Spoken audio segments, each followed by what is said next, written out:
Boa noite a todos, boa noite a todas. São 19h30. Vamos ouvir o clamor da terra e o clamor dos pobres?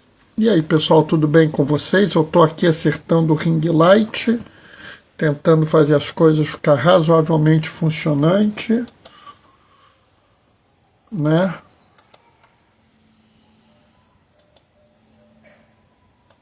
Vendo se está tudo aqui. Quem é que entrou? Ô, Gilmar! Boa noite, paz e bem. Entrou mais alguém também. Quem foi? Marli! Boa noite, paz e bem. Como é que vocês estão? Tudo tranquilo? Né? Nós estamos aí na correria, fazendo um monte de coisa. É assim mesmo, a gente vai fazendo uma coisa atrás da outra, né? Mas vamos levando. Né? Hoje a gente vai fazer uma reflexão. Nós estamos no tempo pascal, então, como quase sempre, vai ser João, né? Só que hoje, dia 14, dia de São Matias, né? São Matias é um apóstolo que pouca gente conhece, porque, na verdade, ele foi escolhido para substituir Judas Iscariotes, né? Judas, o traidor. E tem uma coisa interessante, porque São Matias aparece quase sempre nos livros de estatística, né? Como assim nos livros de estatística, Bernardo? O que São Matias tem a ver com a estatística? Nada. Mas ele tem a ver com sorteios. Como assim sorteios, Bernardo? Vocês não sabiam, não? O apóstolo foi escolhido no que seria hoje um jogo de dados. Oi, Helena, boa noite, paz e bem. Ou seja, eles lançaram a sorte, né? Com o que seriam dados, ossos, né, ossos do pé, né, eles parecem dados. Então você lançava esses ossos e fazia escolha das coisas. Então usaram isso para escolher o São Matias, né, para ser um dos apóstolos. Né. Nós temos uma leitura hoje que vai ser muito interessante, e que eu acho que é importante para a gente nos dias de hoje. Ainda tem um tempinho, então eu vou aproveitar para avisar a vocês de mais uma fake news. Né? Até que eu vou fazer uma chamadinha, mais uma fake news. Né? Hoje eu recebi de algumas pessoas, inclusive membros do clero, que o Papa Leão XIV, quando era bispo ainda prevoste, portanto não era o Papa, era o bispo prevoste, teria feito uma fala em 2010. Eu não vou repetir a fala, não vou. E aí, logo que eu vi aquilo, eu falei para a pessoa: fulano, isso está errado, enganaram você, isso é uma fake news. E ele: mas Bernardo, como é que você sabe que é uma fake news? Você viu isso há 1 minuto atrás, não tem como você saber isso. Eu falei assim: eu sei que é uma fake news, porque o Robert Prevost, ele foi ordenado bispo em 2014. Então ele não podia ter falado o que disseram que ele falou em 2010 como bispo. Então, tomem muito cuidado, as pessoas estão veiculando muitas mentiras, muita fake news esses dias, né? Tem uma outra fake news dizendo que algumas pessoas depositaram uma quantidade de dinheiro absurda no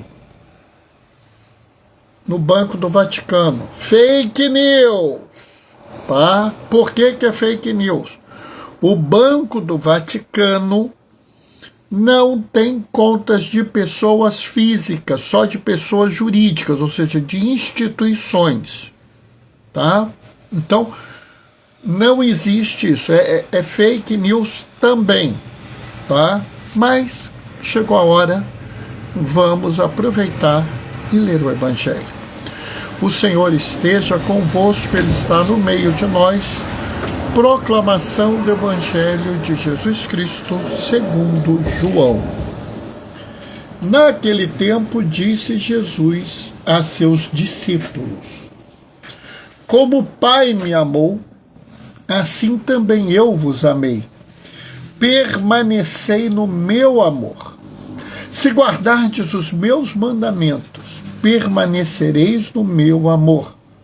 Assim como eu guardo os mandamentos do meu Pai e permaneço no seu amor.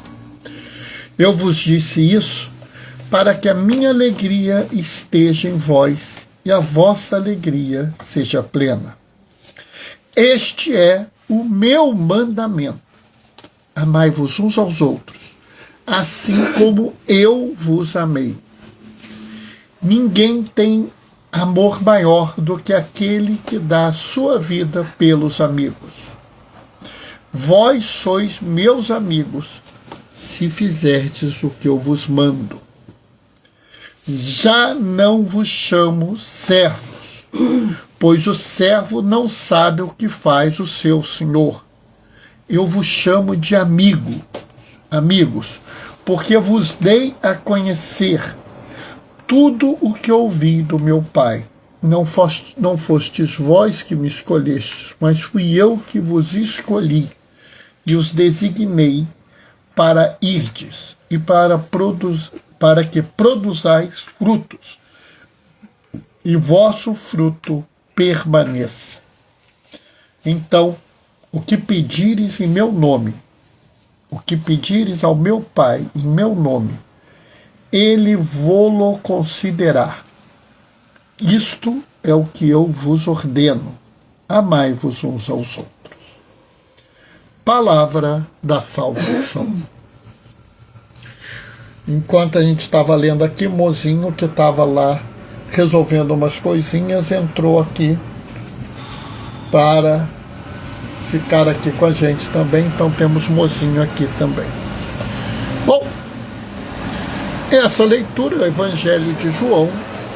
E o Evangelho de João é sempre um evangelho que deve ser lido com cuidado, porque ele tem um texto mais, vamos dizer, complexo. Não é um texto complicado, é um texto complexo.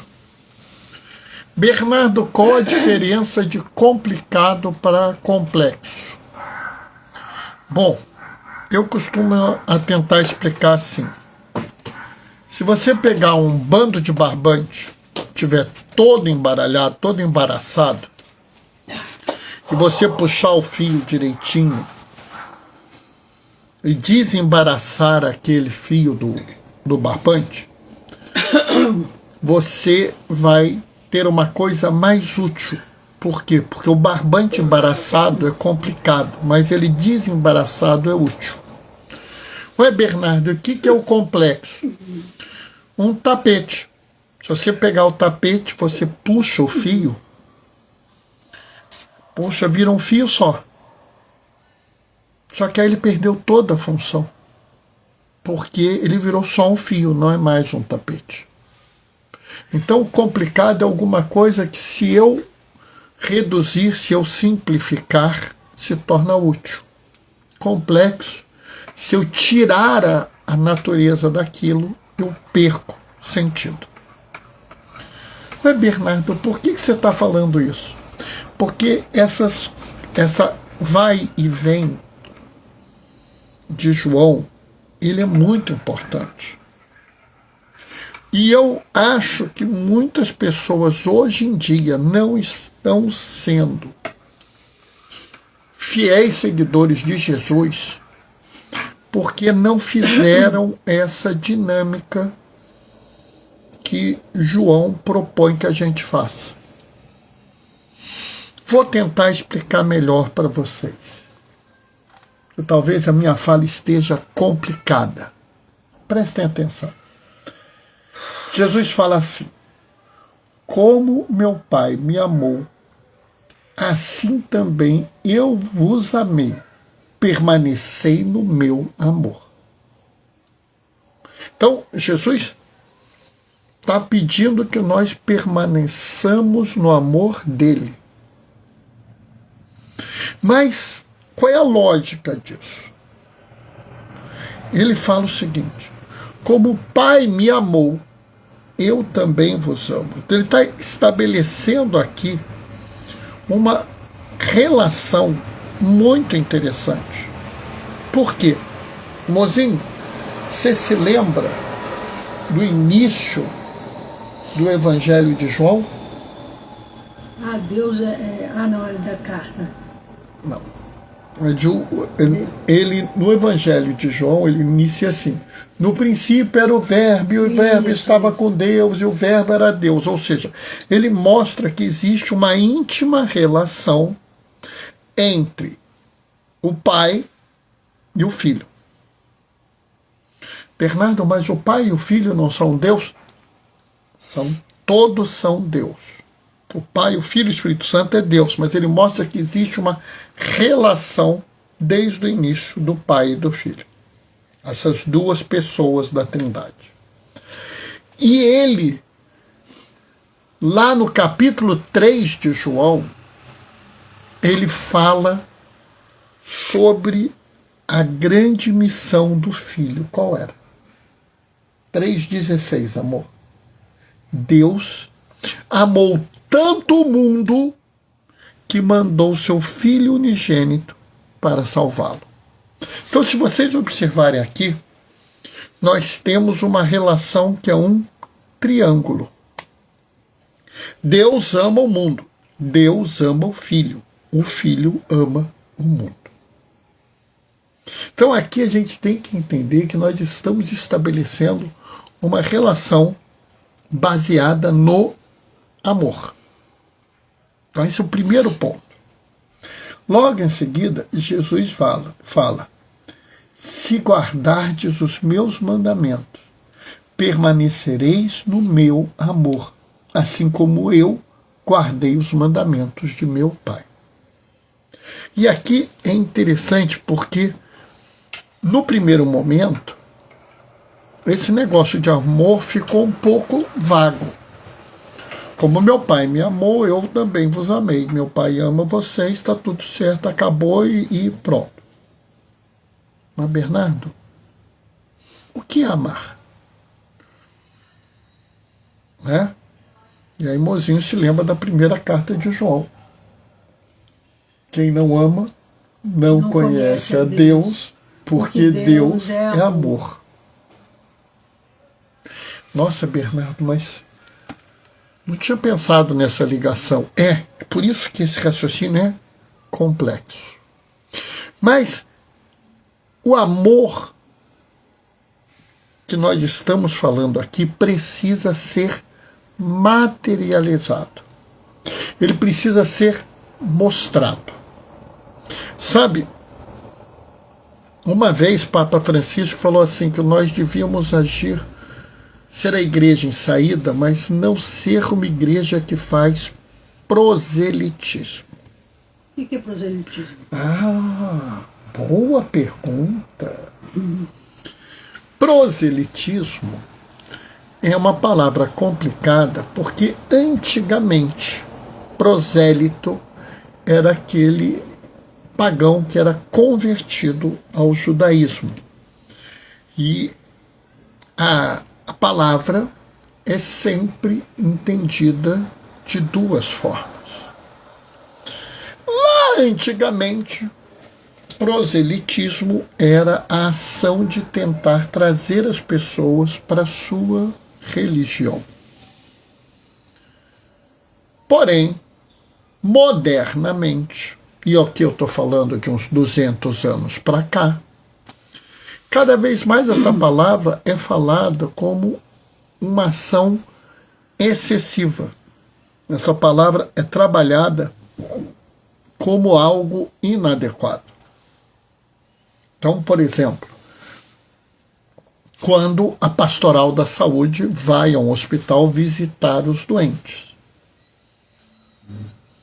ela não vai lá para converter as pessoas ao catolicismo. Então ela não está fazendo proselitismo. Por quê? Porque a tentativa de conversão, nesse caso, seria uma tentativa, vamos dizer, inadequada. Vamos dizer assim, não é próprio daquela ação ficar tentando tirar a pessoa de uma religião e trazer para a nossa. Mas, Bernardo, tá, eu estou entendendo. Mas então, como é que a gente vai tornar esse amor em algo prático? Através do nosso testemunho. Provavelmente você mostra mais da religião para as pessoas, agindo no seu dia a dia, do que fazendo qualquer discurso que você possa imaginar. É por isso que Jesus fala: se guardardes os meus mandamentos, permanecereis no meu amor. Ou seja, Jesus fala: eu vos ensinei uma forma de viver. Se vocês permanecerem nessa forma de viver, vocês permanecerão no meu amor. E ele continua: assim como eu guardei os mandamentos do meu Pai e permaneço no amor dele. E aqui tem uma mensagem que talvez algumas pessoas não tenham entendido. Por quê? Porque Jesus fala: os meus mandamentos e os mandamentos do meu Pai. Bernardo, mas os dois são Deus. Eu sei que os dois são Deus, mas eles agem no mundo de forma diferente. Porque se os dois não agissem no mundo de forma diferente, eles eram mentirosos. A coisa mais clara de você ver isso é Jesus na cruz. Meu Pai, por que me abandonaste?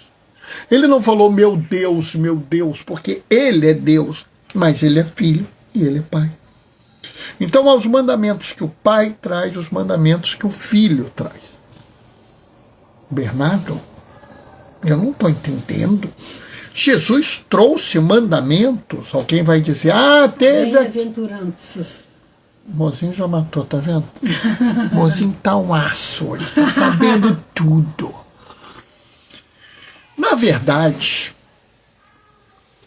Jesus não fala como mandamentos. É até interessante. E é por isso que eu falei que Jesus nos ensinou uma forma de agir, uma forma de viver. Lá no Antigo Testamento, lá na primeira promessa, Deus, Pai, entrega aos homens 10 mandamentos. E são ordens. Honrará o Senhor teu Deus. Não roubarás. Honrará teu pai e tua mãe.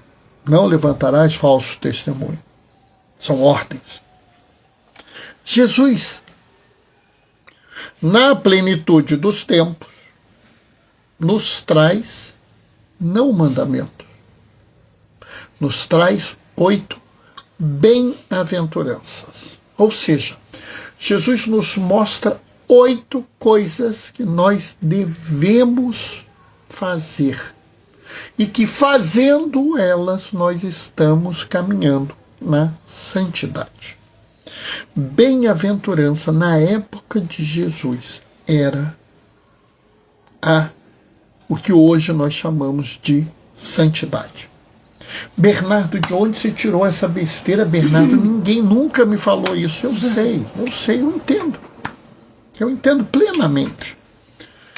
Mas eu vou dizer de onde eu tirei isso. Da história eclesiástica de Eusébio da Cesareia. É um livro interessante, faz parte da patrística. E ele, lá num dado momento, faz alusão ao martírio da esposa do bem-aventurado Pedro. Essa passagem é interessante, porque observe bem, se está falando o martírio, já houve ascensão de Jesus ao céu, porque antes disso não houve martírio. Então, Pedro, quando foi escolhido a pedra da igreja, quando ele foi tornado o primeiro papa, ele era... Bem-aventurado. Não, ele era casado. Ele é casado. E a esposa estava viva. Uhum. Na Bernardo, alguém me disse que Pedro era viúvo quando começou a seguir Jesus. Fake news! Não era.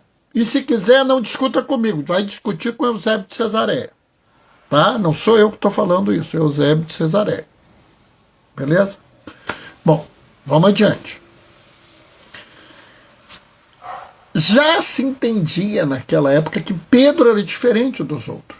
Por isso se dava o rótulo de bem-aventurado. Então, quando Jesus fala bem-aventuranças, ele está nos dizendo, façam isso, sigam essa forma de viver, esse jeito, que é o jeito que eu quero que vocês vivam, para que vocês permaneçam no meu amor. E permanecendo no meu amor, permanecem no amor do Pai e são santos.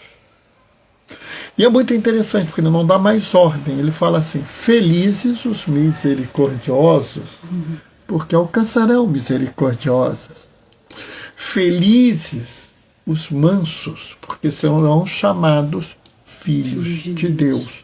Aí tem um pessoal que fica pregando violência.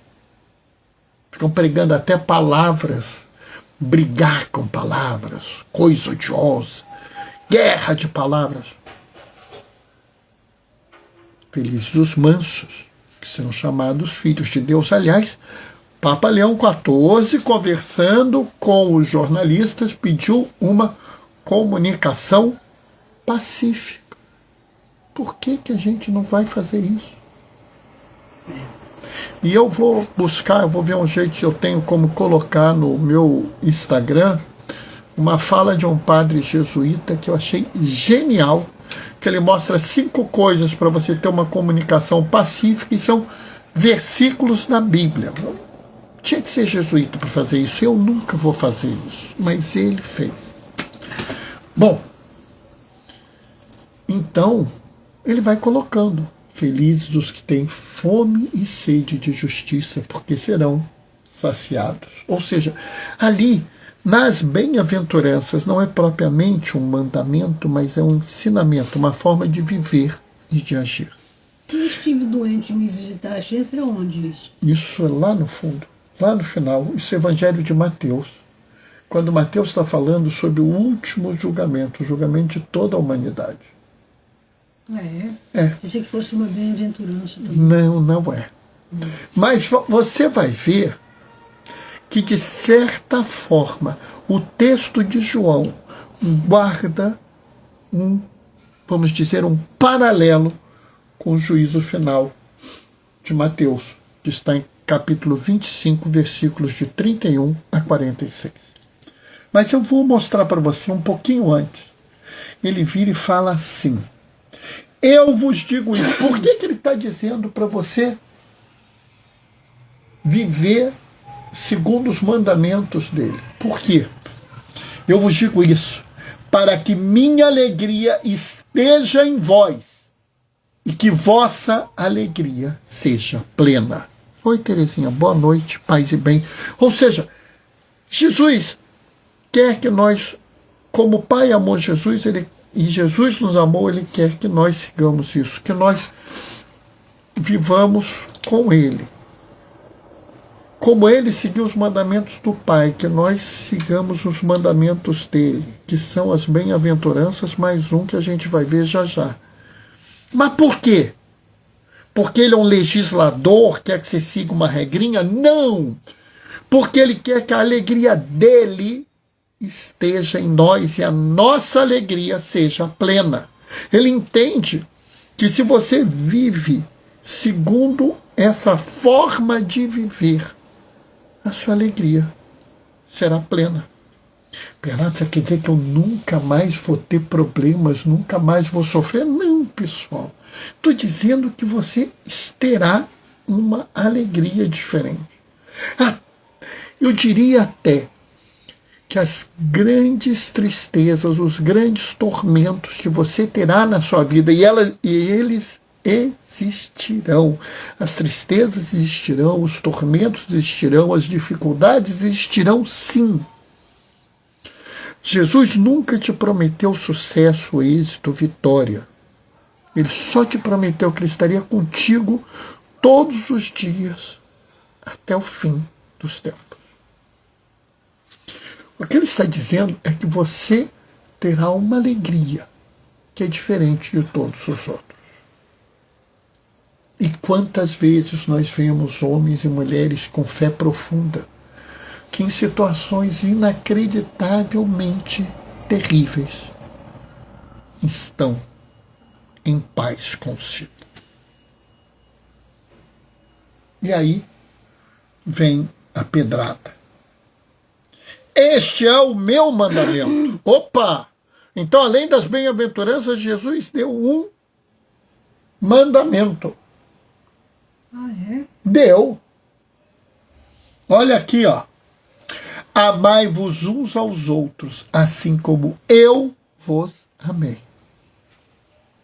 Ele não pede só que, como Pai me amou, assim eu também vos amei. Permanecei no meu amor. Para permanecer no amor, você tem que viver como Ele viveu. Você tem que amar uns aos outros como Ele nos amou, para que a nossa alegria seja plena.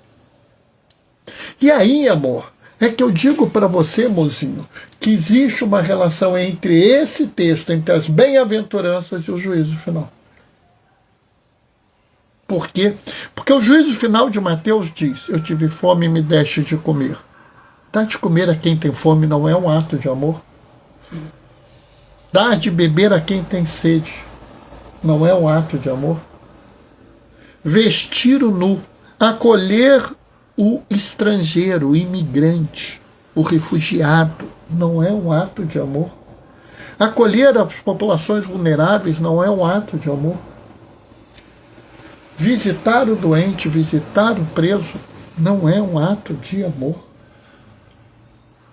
Portanto, se você segue o mandamento de amar uns aos outros como Jesus nos amou, você cumpre o mandamento dele. Não, cumpre também as exigências do juízo final de Mateus. Sim, sim. E nesse caso a vossa alegria será plena. Estão vendo? Há um vai e volta aqui, um intrincado. Se você eliminar esse intrincado, perde a beleza. E por isso que eu digo que o texto é complexo e não complicado. E ele vai adiante. Vós sois meus amigos, se fizerdes o que eu vos mando. E qual a única coisa que Jesus mandou? Que nós amássemos uns aos outros, como Ele nos amou. Bernardo, e as bem-aventuranças? A bem-aventurança não é um mandamento, é uma forma de viver. Olha que interessante, né? Então, Bernardo, o mandamento de Jesus é o amor. Exatamente. E é um amor sem limite. É um amor sem condição. Como Ele amou. É muito interessante, porque se eu falasse assim, amai-vos uns aos outros, talvez nós, na nossa limitação, porque nós somos limitados, e eu estou falando nós, eu sou limitado,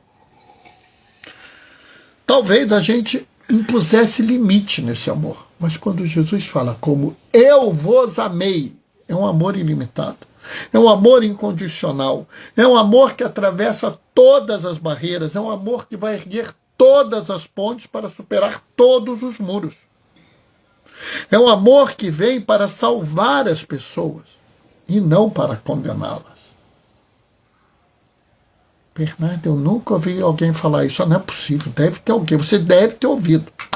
Porque, né, isso para mim é muito claro. Ah, Bernardo, mas será? Se alguém te diz que não é, vamos combinar, a gente vai fazer uma live, eu e essa pessoa, e nós vamos confrontar. Porque eu quero que ela me mostre um momento, durante toda a vida de Jesus, que ele não tenha amado alguém.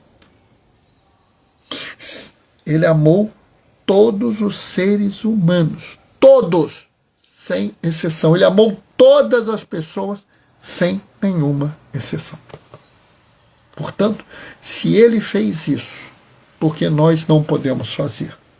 Aí vai aparecer aqui o Guinho Inquisidor, gritando o seguinte: mas nem tudo está escrito na Bíblia.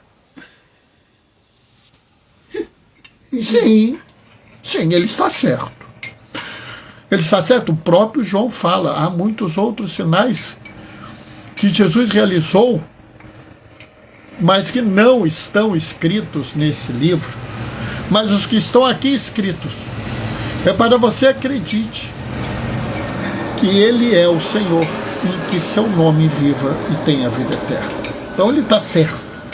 O problema é o seguinte, é que se houvesse alguma situação onde uma pessoa não merecesse o amor de Jesus, isso seria tão grave, tão crítico, tão importante para a nossa salvação, que certamente estaria escrito. Eu consigo explicar isso para vocês? Pensam bem. Não está escrito em todos os lugares que você passa, cuidado com a quina do móvel. Está escrito isso? Não está, né? Por quê? Porque mesmo que você bata na quina do móvel, ela não vai te matar, né? Mas eu garanto que se tiver um fio de alta tensão, está escrito lá, cuidado, alta tensão, porque se você tocar nele, você morre queimado. Entendem isso? E aí é muito interessante, porque ele fala assim: vós sois meus amigos se fizer o que eu mando. Já não vos chamo de servos, porque o servo não sabe o que faz o Senhor. Eu vos chamo de amigo, porque vos dei a conhecer tudo o que ouvi do meu Pai. Portanto, se tu quer ser de fato discípulo, você já tem que ser amigo. E sendo amigo, você sabe o que Jesus faz. E você faz igual. E é por isso que esse texto é tão importante. Porque ele nos traz um conhecimento de uma forma de viver e de agir que talvez mude dramaticamente a nossa forma de pensar no mundo. Mas, Bernardo, vai haver situações onde eu não vou saber o que fazer. Ah, minha amiga, eu tenho certeza. Vira e mexe, eu esbarro com uma. Mas até para isso, Jesus resolveu nesse evangelho. Você viu, amor? É. Se você tiver, Bernardo, eu estou numa situação que eu não sei o que fazer. Eu não sei. É uma situação que eu acho que qualquer coisa que eu fizer, eu vou estar errando, mas ao mesmo tempo, qualquer coisa que fizer, eu posso estar acertando. O que eu faço? Olha aqui o finalzinho. Isto é o que vos ordeno. Amai-vos uns aos outros. Quando você tiver uma dúvida, quando você não souber o que fazer, quando você achar que é impossível resolver aquela situação, que você vai fazer? Amar. Amar. Amém? Tem até medo de ver, amor, de que horas são. Fantástico, hein? 8 horas e 5 minutos. Não tem mais jeito. Mas essa foi boa, meu amor. Não tem mais jeito. Eu não consigo mais acabar no tempo. Essa foi demais. Eu espero que vocês tenham gostado. O mozinho não vale porque ela é tiete. Né? Se você gostou, depois me avisa, me diz, né? O pessoal, os digital influencers, os influenciadores digitais vão dizer assim, se você gostou, dá um like, compartilha. Não, pessoal. Se você gostou, me diz que gostou. Se você quer dar um like, dá um like. Tá? Mas acima de tudo, não sejam seguidores do Bernardo, sejam seguidores de Jesus. Combinado? Bom, eu vou terminar agora. Amanhã é quinta-feira, eu estou de plantão. Então não vou fazer live. Bernardo, quinta-feira passada você fez live. Quinta-feira passada a gente teve a eleição do Papa Leão XIV, né? Vamos combinar que não tinha como eu não fazer uma live, né? Terezinha tá mandando amém. Mas assim, é uma situação especial, mas amanhã eu não farei live, tá? Porque eu vou estar de plantão, eu chego em cima da hora, né? Vocês sabem que eu tenho que fazer uma alimentação mais regulada, então é complicado. Aí é complicado mesmo. Mas acho que o importante é que vocês aproveitaram hoje. Bom, vou terminar deixando a minha bênção. O Senhor esteja convosco. Ele está no meio de nós. Por intercessão de Eusébio de Cesareia e de Matias, apóstolo e mártir. Desça sobre vós e permaneça para sempre a bênção do Deus Todo-Poderoso no amor, aquele que é Pai, Filho e Espírito Santo. Amém. Sexta-feira a gente se vê. Até lá. Beijos e bênçãos. Tchau, tchau, pessoal.